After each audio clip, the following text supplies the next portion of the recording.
et bénéficier de réconfort et de soutien dans les moments difficiles appelée fausse sagesse. À cause de la façon dont ils ont obtenu ce qu'ils voulaient manipulateurs, menteurs, ils se targuaient d'être intelligents, sages. Que leur dit Jacques 3,15. Ceci n'est pas la sagesse qui descend d'en haut, mais elle est terrestre, animale et diabolique. La fausse sagesse n'a pas d'origine céleste. Santiago le caractérise par une série d'adjectifs qualificatifs qui expriment sa nature. Il est terrestre, il est animal, en fait, il est diabolique.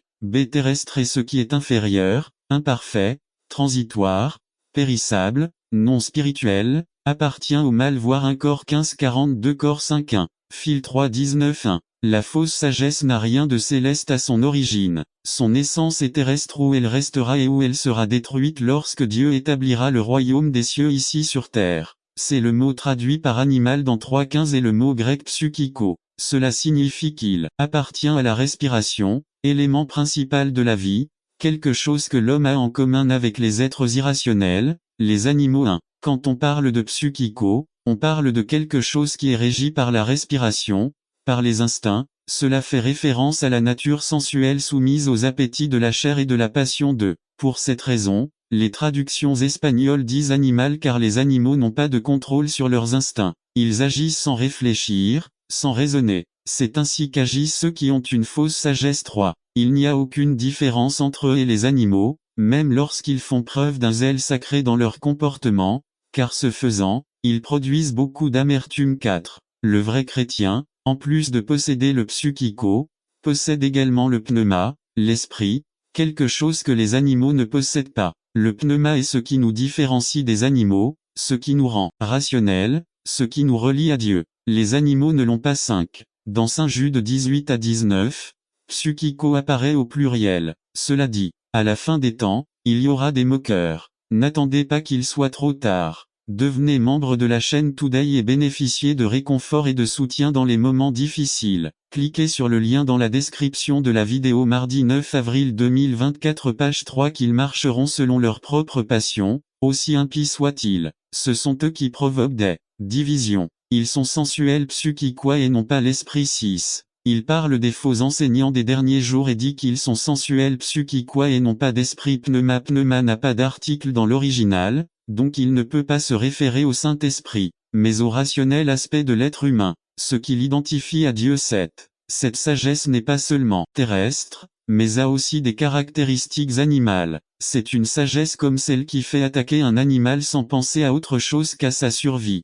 Il y a encore un adjectif qualificatif dans le texte qui ferme la porte à tout doute sur l'origine d'une telle sagesse. Elle est diabolique. Il est inspiré du divinité où vous pouvez le gaspiller. En tant que chrétiens responsables, nous devons apprendre à gérer notre agenda avec soin tout en protégeant notre liste de priorités. Il y a des personnes ou des situations qui voudront nous écarter de notre chemin. Jésus ne l'a pas permis. Lazare, son ami proche, tomba malade. Marie et Marthe, ses deux sœurs, envoyèrent dire à Jésus d'aller là où elles étaient car sa présence était urgente. Cependant, Jésus resta encore 2 jours à l'endroit où il se trouvait. Jean 11,6. Ils étaient en colère. Si vous aviez été ici, mon frère ne serait pas mort, se plaignent-ils en le voyant arriver. Jésus a délibérément retardé son arrivée. Il a gardé son propre agenda. Je respecte fermement leur époque. Il n'a pas permis aux autres de l'éloigner de son chemin. Il a sauvegardé sa liste de priorités. Le leader chrétien doit éviter les distractions. Écrivez votre liste quotidienne de choses que vous devez faire. Protégez votre calendrier, faites bon usage de votre temps comme Paul le recommande dans Éphésiens 5 15,16. 15. Faites donc attention à votre manière de marcher, non pas comme des insensés, mais comme des sages. 16. En utilisant au mieux votre temps, car les jours sont mauvais. 17. Ne soyez donc pas insensés, mais comprenez quelle est la volonté du Seigneur. Horloge, ne marque pas les heures, voilà comment commence une chanson ancienne et bien connue. Cela semble aussi être la phrase que beaucoup expriment directement ou indirectement aujourd'hui. Je n'ai pas le temps. C'est la plainte de la plupart des gens. Tout semble indiquer que beaucoup ne disposent pas de suffisamment de temps. 365 jours par an, 7 jours sur 7 ou 24 heures sur 24 pour mener à bien leurs activités et leurs engagements. Ils commencent la journée et n'ont pas assez de temps pour se préparer et aller travailler. Dans le bus, nous voyons les femmes qui finissent de se peindre et de se coiffer. Dans les véhicules, Nous avons observé les hommes finir d'ajuster leurs cravates. Les gens marchent vite dans les rues, les conducteurs n'attendent pas que le feu passe au vert pour continuer, ils passent au rouge. Les mères courent littéralement avec leurs enfants le matin pour qu'ils arrivent à l'heure à l'école. Dans les entreprises, on demande tout hier. De combien de temps avons-nous vraiment? N'attendez pas qu'il soit trop tard. Devenez membre de la chaîne Today et bénéficiez de réconfort et de soutien dans les moments difficiles. Cliquez sur le lien dans la description de la vidéo. Mardi 9 avril 2024, page 4. 1 jour 24 heures 7 jours 168 heures 30 jours 724 heures 356 jours 8760 heures, 525 600. 31 536 000 secondes de l'année. Je ne comprends toujours pas pourquoi il y a des gens qui disent qu'ils n'ont pas assez de temps pour pouvoir travaux sur la construction. Il peut être qu'ils n'ont pas le temps ou il peut être qu'ils ne savent simplement pas comment utiliser ou bien coordonner le temps. Saviez-vous que vous avez le même temps que D.I. Graham, le même temps que Luis Papoleal avec une grosse pierre avec laquelle il a brisé la vitre de la voie, un défilé de modèles dans le palais, et tout cela pour que le roi retrouve sa femme. Esther y apparaît et est couronnée reine. Esther 2, 16 à 18. 16 Esther fut donc amenée auprès du roi Assuéru dans sa maison royale au 10e mois, qui est le mois de Tebet, la 7e année de son règne. 17 Et le roi aimait Esther plus que toutes les autres femmes, et elle trouva grâce et faveur à ses yeux plus que toutes les autres vierges, et il lui mit la couronne royale sur la tête, et la fit reine à la place de Vasti. 18 Alors le roi fit un grand festin pour tous. C'est simplement au verset 10. Va te laver 7 fois dans le Jourdain, et ta chair te sera rendue, et tu seras pur. Cela a mis Naaman très en colère. Il avait pensé que le prophète sortirait et ferait une sorte d'incantation et toucherait sa peau et qu'il serait guéri instantanément, mais ils l'envoyèrent se baigner dans une rivière qui, selon lui, était bien en dessous des rivières de son pays. Illustre. Lorsqu'on m'a expliqué en quoi consistait le traitement pour ma peau, je n'ai honnêtement pas été très encouragé. J'ai dû appliquer une crème très grasse, de couleur foncée, à forte odeur dont la tache est indélébile sur tout mon corps, et dormir ainsi toute la nuit, habillé de vêtements en plastique pour que la peau absorbe le médicament. Cela devait être fait religieusement pendant au moins 45 jours. Je ne peux pas nier qu'au début je me sentais comme Naaman. Je suis venu ici et c'est ça le traitement. Naaman partait très bouleversé, mais ses serviteurs, encore une fois, des petits gens longs. Pasteur ne peut pas prêcher sans la parole de Dieu. Décidez que vous allez passer régulièrement du temps dans la parole de Dieu. De cette façon, vous serez prêt à utiliser la Bible et à authentifier votre message. Essayez d'utiliser la parole de Dieu plus que vos paroles. N'attendez pas qu'il soit trop tard. Devenez membre de la chaîne Today et bénéficiez de réconfort et de soutien dans les moments difficiles. Cliquez sur le lien dans la description de la vidéo. Mardi 9 avril 2024, page 1. 2 Représenter le Christ seul. Acte 2, 22 à 36. 22 Hommes d'Israël, écoutez ces paroles. Jésus de Nazaréen, un homme approuvé par Dieu parmi vous par les prodiges et les signes que Dieu a accomplis parmi vous par lui, comme vous le savez vous-même. 23 Cet homme, délivré par le conseil déterminé et la prescience de Dieu, vous l'avez capturé et tué par les mains d'hommes méchants, en le crucifiant. 24 Que Dieu a ressuscité, libérant les affres de la mort,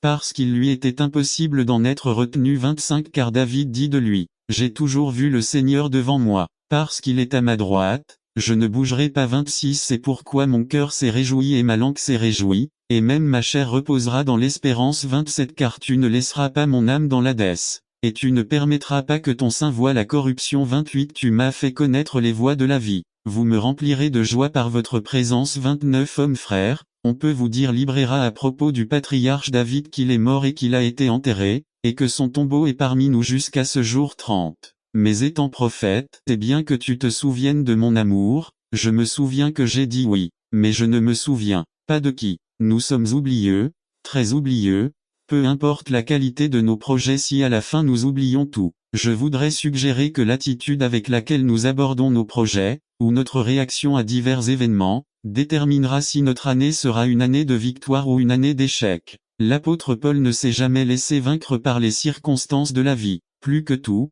il luttait toujours pour obtenir la couronne de justice. Analysons son caractère et son enthousiasme. N'attendez pas qu'il soit trop tard. Devenez membre de la chaîne Today et bénéficiez de réconfort et de soutien dans les moments difficiles. Cliquez sur le lien dans la description de la vidéo. Mardi 9 avril 2024, page 1. Philippiens 3 12 à 14. En gardant à l'esprit les paroles de Paul, Analysons les suggestions suivantes pour devenir le meilleur des meilleurs cette année. Nous devons d'abord reconnaître la valeur du temps. Comment valorisons-nous une année? Demandons à un élève après avoir échoué au lycée. Comment valorisons-nous un mois? Demandons simplement à une femme de donner naissance à son bébé un mois plus tôt. Comment valorisons-nous une semaine? Demandons à ceux du journal phare. Comment valoriser une heure? Demandons simplement à un patient malade qui attend l'arrivée d'un proche. Comment valorisons-nous une minute? Demandons à la personne qui vient de rater un vol lors d'un voyage très important qui mènerait à une opportunité d'emploi favorable. Comment valorisons-nous une seconde? Demandons au revoir à un joueur des jeux qui vient d'être battu dès un second ou à quelqu'un qui serre dans ses bras un proche qui aimerait arrêter le temps pour être à ses côtés.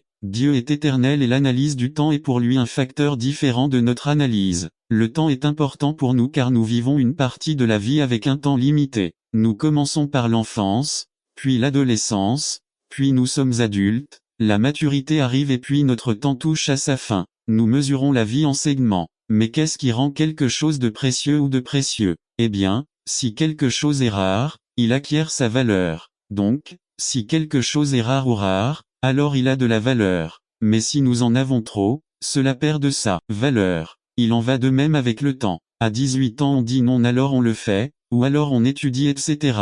Mais quand on atteint 30 ou 35 ans, on commence à dire je vieillis et je n'ai rien fait. Et puis nous commençons à valoriser la façon dont nous investissons notre temps. Notre cycle de vie n'est rien comparé à l'éternité, c'est pourquoi le psalmiste dit, qu'est-ce que l'homme pour que vous le visitiez et qu'est-ce que l'homme pour que vous vous souveniez de lui? Analysons les statistiques suivantes. Si nous avions vécu 75 ans, la plupart d'entre nous aurions passé 4 années complètes avec leurs 24 heures par jour respectives, acquérant un diplôme d'études jusqu'à atteindre l'école. Nous aurions passé 7 ans à manger, même si certains plus et d'autres un peu moins étant donné que nous vivons 75 ans 14 ans de travail, 5 ans de voyage, tant que vous et moi pouvons résoudre nos crises, pourquoi Dieu doit-il intervenir? Il n'y a rien de miraculeux à ce que vous ayez mal à la tête et que vous preniez de l'aspirine pour le soulager, le miraculeux se produira lorsque vous n'aurez pas d'aspirine, que vous n'aurez pas de pharmacie à proximité, que vous n'aurez pas d'argent pour l'acheter, sinon des mots quand tu n'as plus rien sur quoi compter,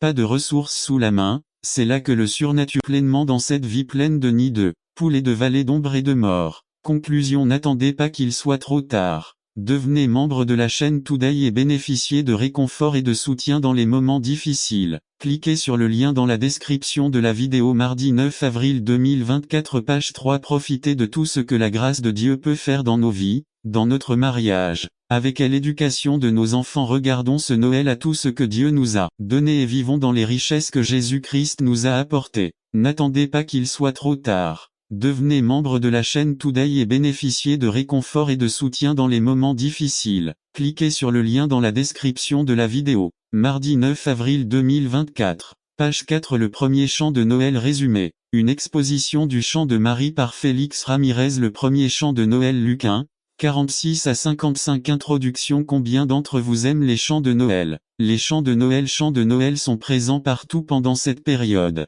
Les hymnes que nous chantons sont des exemples de chants composés il y a 250 ans et qui nous rappellent la naissance de Jésus-Christ. Eh bien, ce passage parle de la première chanson de Noël. Et à votre avis, qui l'a composée? Eh bien, ni plus ni moins que la propre mère de notre Seigneur. Lorsque Marie a su qu'elle était enceinte, elle est allée rendre visite à sa cousine Élisabeth, la mère de Jean-Baptiste, et c'est là qu'elle a loué le Seigneur avec les paroles trouvées dans les versets 46 à 55. Cette louange est connue sous le nom de Magnificat.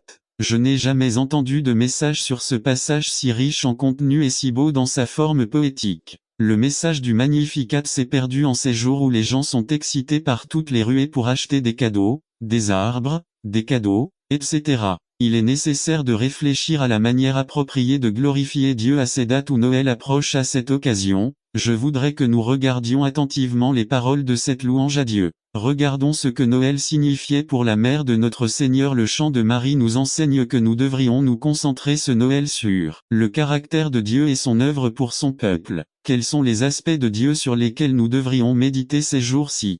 Dieu est le Sauveur. 46 à 47. Il est frappant que la première chose que Marie souligne est le salut dont, comme toute personne dans ce monde, elle avait besoin de la part de Dieu. Au milieu de sa joie, Elle reconnaît ce qui est le plus important, elle reconnaît et glorifie le salut de Dieu pour elle. Elle n'a pas mentionné d'abord sa joie d'être la mère non d'un enfant, mais du Sauveur d'Israël, mais du salut de son âme. En un mot, il a souligné et lui dit, « Rabbi, nous savons que tu es venu de Dieu pour être un enseignant, car personne ne peut faire ces signes que vous faites, à moins que Dieu ne soit avec lui. » 7:31 Et beaucoup de la foule crurent en lui et dirent, « Quand Christ viendra, fera-t-il plus de miracles que celui-ci » Dieu soutiendra son serviteur. 3. Nous devons montrer par des actions que Dieu est avec nous dès son heure n'était pas arrivée. 1. JN 7, lui monter à la fête. Je ne vais pas encore à cette fête, parce que mon heure n'est pas encore accomplie. 2. Dieu ne vous déplacera pas tant qu'il n'aura pas accompli sa volonté dans votre vie. 3. Nous ne devrions pas bouger avant l'heure. Que font ceux qui continuent à le suivre? Ils ont emmené leurs proches qui avaient besoin de Jésus. 1. JN 1, 45 André, le frère de Simon-Pierre, était l'un des deux qui avait entendu Jean et suivi Jésus. 41 Cet homme rencontra d'abord son frère Simon et lui dit, « Nous avons trouvé le Messie, ce qui signifie le Christ. 42 Et il lui amena Jésus. Et Jésus le regardant dit, « Tu es Simon, fils de Jonas, tu seras appelé Cépha, ce qui signifie Pierre. 2. Je le prends avec Jésus et non avec Jean-Baptiste. N'attendez pas qu'il soit trop tard. Devenez membre de la chaîne Today et bénéficiez de réconfort et de soutien dans les moments difficiles. Cliquez sur le lien dans la description de la vidéo. Mardi 9 avril 2024 page 2-3. Nous devons les emmener à l'endroit où nous avons fréquenté. Ils ont emmené leurs amis parce que Jésus avait un message pour eux. 1. JN 1, 45 Philippe trouva Nathanaël et lui dit, « Nous avons trouvé celui dont Moïse a écrit dans la loi, ainsi que les prophètes, Jésus, fils de Joseph, de Nazareth. 2. Combien d'entre nous ont des amis qui pour certaines raisons, ne leur parlent-ils pas de Jésus? 3. Pourquoi ne pas les amener au temple? Ils amenèrent ceux qui avaient besoin d'un miracle ou d'une guérison. 1. Luc 5 17-20 Un jour, il enseignait, et étaient assis les pharisiens et les docteurs de la loi, venus de toutes les villes de Galilée et de toutes les villes de Galilée, Judée et Jérusalem, et la puissance du Seigneur était avec lui pour guérir. 18 Et il arriva que quelques hommes, qui amenaient un homme paralysé sur un lit, cherchèrent à le faire entrer et à le déposer devant lui. 19 Mais ne trouvant pas comment le faire, à cause de la foule, ils montèrent au sommet de la maison et le descendirent avec le lit à travers le toit, le plaçant au milieu devant Jésus. 20 Quand il vit leur foi, il lui dit, « Homme, tes péchés sont pardonnés. 2. Nous connaissons des gens dans le besoin, pourquoi ne pas leur dire que Jésus peut les guérir, faire un miracle et subvenir à leurs besoins? Conclusion. N'attendez pas qu'il soit trop tard. Devenez membre de la chaîne Today et bénéficiez de réconfort et de soutien dans les moments difficiles. Cliquez sur le lien dans la description de la vidéo. Mardi 9 avril 2024 page 3 Diligence chez le leader. Résumé. Nous, les dirigeants, devons être diligents dans les aspects les plus fondamentaux et les plus clés de notre ministère. Ignorer de petits détails peut être fatal dans notre mission. Ont prouvé sa divinité et ont mis un sceau de confiance dans les enseignements de Jésus et son ministère. Frère Melvin, pasteur au Texas, dit que le 27 février 1991, au moment culminant de la guerre dans le Golfe Persique, la tempête du désert, Rudy Howe a reçu un appel de responsable du Pentagone. C'est un appel qu'aucune mère ne veut entendre lorsque son fils sert dans l'armée. L'officier a déclaré que son fils Clayton Carpenter avait marché sur une mine au Koweït et était mort. Rudy Howe décrit ses sentiments avec ces mots. « Je ne peux pas commencer à décrire ma douleur et mon étonnement face à cette réalité. C'était trop pour moi, je ne pouvais pas le supporter. Pendant 3 jours j'ai pleuré sans relâche, avec courage j'ai même exprimé ma grande perte. Persera toda la mañana, comienzo a escribir à la 08, 0 ami de Jo de Acerlo à la 16, 0 heure. Je le fais tous les jours. C'est une habitude. N'attendez pas qu'il soit trop tard. Devenez membre de la chaîne Today et bénéficiez de réconfort et de soutien dans les moments difficiles. Cliquez sur le lien dans la description de la vidéo. Mardi 9 avril 2024 page 2 L'habitude est un don de Dieu. Cela signifie simplement que tout ce que vous faites plus de 3 fois devient plus facile. Après 10 fois, c'est difficile d'oublier et après 18 fois, c'est une habitude. L'habitude est la clé du Créateur pour nous aider à réussir. Jésus vivait occupé. Il voyageait, priait pour les malades, enseignait, prêchait et s'adressait aux individus et aux foules. Il surveillait ses disciples et s'occupait de ceux qui le cherchaient. Son père n'aurait pas dû appeler Jésus du ciel sur Verizon. Allô, est-ce que tu m'écoutes? Bien. Non, Jésus a fait ce qu'il a fait par habitude. Cependant, En plus de se lever tôt ou de se lever tôt pour prier, il avait une coutume ou une habitude importante. Selon sa coutume, il se rendit à la synagogue. Selon sa coutume, il lisait les rouleaux de l'Ancien Testament. Luc 4,16. Daniel 6, dit Daniel priait 3 fois par jour. Psaume 119-164. Le psalmiste priait 7 fois par jour. Acte 27. Les disciples de Jésus se réunissaient le premier jour de chaque semaine pour adorer Dieu. Il existe évidemment des habitudes saines et des habitudes néfastes. Il y a des gens qui ont l'habitude de fumer, boire des boissons alcoolisées, regarder des films pornographiques, parler en mal des gens, arriver en retard, ne pas arriver, commencer et ne pas finir, parler plus que critiquer le travail de quelqu'un d'autre et ne rien faire. Question. Quelles habitudes avez-vous? Les habitudes de tout leader chrétien devraient être: se lever tôt, prier chaque jour, lire et étudier les Saintes Écritures chaque jour, rencontrer fréquemment ses frères dans la foi, bénir les autres, planifier spontanément, donner du crédit aux autres, etc. N'attendre pas qu'il soit trop tard. Devenez membre de la chaîne Today et bénéficiez de réconfort et de soutien dans les moments difficiles. Cliquez sur le lien dans la description de la vidéo. Mardi 9 avril 2024, page 3. Thomas, tu as cru. Bienheureux ceux qui n'ont pas vu, mais qui ont cru. Alors que les autres disciples faisaient preuve de joie et de confiance, celui-ci doutait des événements. Des doutes que beaucoup de gens ont encore aujourd'hui. Il y a un doute sur la résurrection de Jésus. On dit que c'était une histoire préparée par les disciples pour poursuivre une fausse religion. Comme il est difficile pour beaucoup de croire. Ils veulent voir des signes pour pouvoir atteindre Dieu. Bienheureux et quiconque croit sans voir, c'est la vraie foi.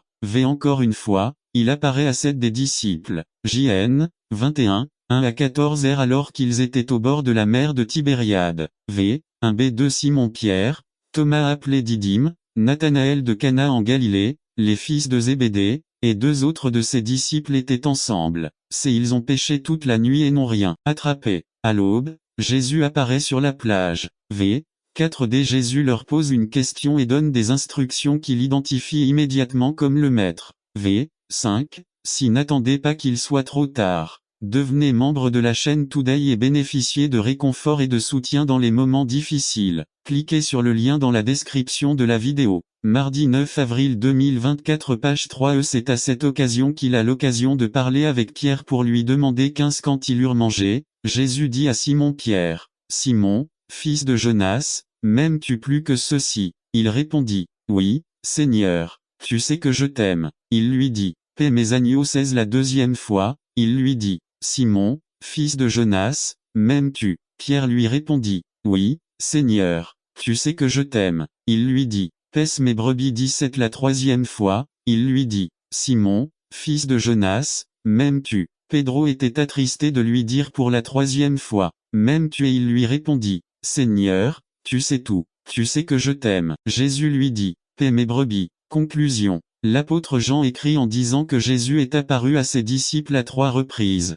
Jésus donne des instructions à tous les disciples. Luc 24, 47 à 49. 47 Et que la repentance et le pardon des péchés soient prêchés en son nom à toutes les nations, à commencer par Jérusalem. 48 Et vous êtes témoins de ces choses. 49 Voici, j'enverrai sur vous la promesse de mon Père. Mais restez dans la ville de Jérusalem, jusqu'à ce que vous soyez dotés de la puissance d'en haut. Marc dit. Marc 16, 15 à 18. 15 Et il leur dit: allez dans le monde entier et prêchez la bonne nouvelle à toute la création. 16 Celui qui croira et sera baptisé sera sauvé, mais celui qui ne croira pas sera condamné. 17 Et voici les signes qui accompagneront ceux qui auront cru en mon nom: ils chasseront les démons, ils parleront de nouvelles langues. 18 Ils prendront des serpents dans leurs mains, et s'ils boivent quelque chose de mortel, cela ne leur fera aucun mal. Ils imposeront les mains aux malades, et ils guériront. Matthieu 10 28, 16 à 20. 16 Mais les 11 disciples chercha sa consolation et l'autre lui répondit et le réprimanda,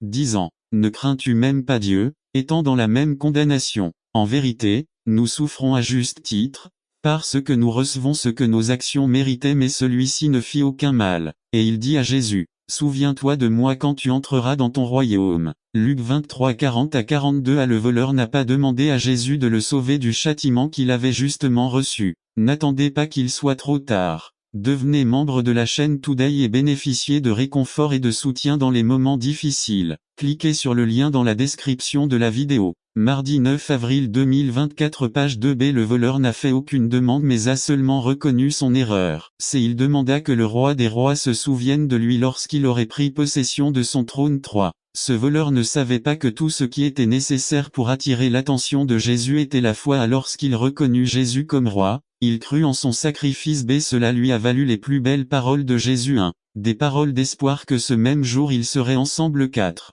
Aujourd'hui, Jésus a des paroles d'espérance pour nous. Peu importe à quel point nous avons été méchants, mais Dieu a montré son amour envers nous, en ce sens que, alors que nous étions encore pécheurs, Christ est mort pour nous. Romains 5, 8b. Peu importe la difficulté que nous traversons, c'est en le reconnaissant simplement comme Seigneur et Sauveur, nous attirerons l'attention de Jésus. Voici la parole de foi que nous prêchons. Si vous confessez de votre bouche que Jésus est Seigneur, et croyez dans votre cœur que Dieu l'a ressuscité du monde, mort, tu seras sauf. Romains 10, 8, 9d. Cela nous donnera une nouvelle vie où nous serons transformés. Si donc quelqu'un est en Christ, il est une nouvelle création. Les vieilles choses sont décédées, voici, ils sont tout renouvelés. 2 Corinthiens 5, 17. Il y a une vie où nous profiterons de sa compagnie constante et voici, je suis toujours avec vous, jusqu'à la fin du monde. Amen. Matthieu 28, 20.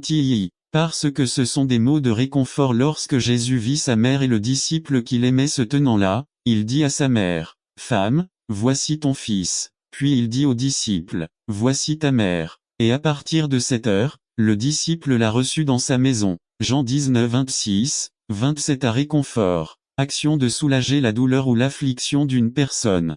Jésus a adressé des paroles de réconfort à Marie. 1. Elle a été le moyen par lequel il est né. 2. Elle avait des soins. 3. Elle avait lui fut fidèle. C'est alors les paroles de Siméon s'accomplirent et Siméon les bénit et dit à sa mère Marie, « Voici, cet homme est destiné à la chute et au relèvement de beaucoup en Israël, et pour un signe qu'il sera contredit et une épée transpercera votre âme, afin que les pensées de nombreux cœurs puissent être révélées. » Luc 2, 34, 35. N'attendez pas qu'il soit trop tard. Devenez membre de la chaîne Today et bénéficiez de réconfort et de soutien dans les moments difficiles. Cliquez sur le lien dans la description. Cliquez sur le lien dans la description de la vidéo. Mardi 9 avril 2024 page 2 mince et il n'y avait rien d'attrayant chez elle. Un jour, Juan a eu le courage de se présenter chez elle avec 8 vaches pour lui demander sa main. Toute la ville s'est moquée de Juan, lui disant que lorsqu'il payait une vache, il devait lui rendre la monnaie. Un journaliste a découvert l'histoire et lorsqu'elle a rendu visite à Juan,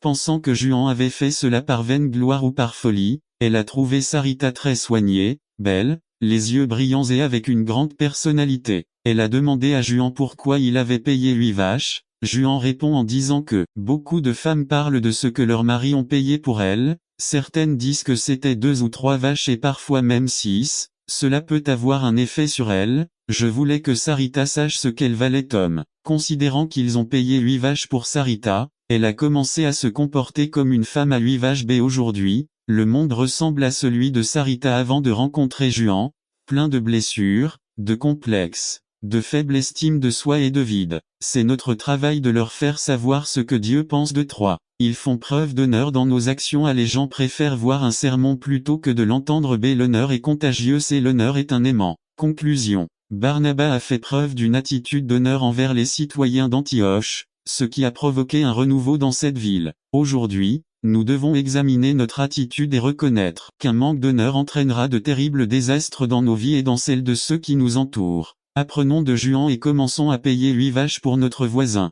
N'attendez pas qu'il soit trop tard. Devenez membre de la chaîne Today et bénéficiez de réconfort et de soutien dans les moments difficiles. Cliquez sur le lien dans la description de la vidéo. Mardi 9 avril 2024 page 3. L'essence de l'adoration résumée. Le but de ce message est de montrer que l'adoration est bien plus que des attitudes extérieures mais une expérience intérieure en présence de Dieu. Par Javier Chavez. L'essence du culte. Jean 12, 1 à 8. Introduction. Si nous devions définir le terme culte, nous pourrions dire que c'est le moyen par lequel nous proclamons les qualités et les œuvres de notre Dieu lorsque nous entrons dans sa présence pour être transformés davantage à l'image de notre Seigneur Jésus-Christ. L'adoration implique non seulement de faire des choses pour plaire à Dieu, mais surtout de plaire à Dieu. Laissez-moi vous dire que pour plaire à Dieu, Les sacrifices humains ou les holocaustes surnaturels ne sont pas nécessaires. Dieu ne recherche pas la superficialité ou simplement l'extériorisation de notre culte. Il recherche une relation interne, personnelle et spirituelle avec son peuple. Jésus lui-même a été clair dans son dialogue avec la Samaritaine sur l'essence de l'adoration Jean 4. Apparemment, le type de culte que cette femme avait appris et pratiqué était un modèle rituel, sans engagement, et surtout un culte si superficiel qu'il ne produisait aucune influence positive sur sa vie quotidienne puisqu'elle vivait dans la fornication et cela ne la dérit. Je serai toujours avec vous jusqu'à la fin du monde.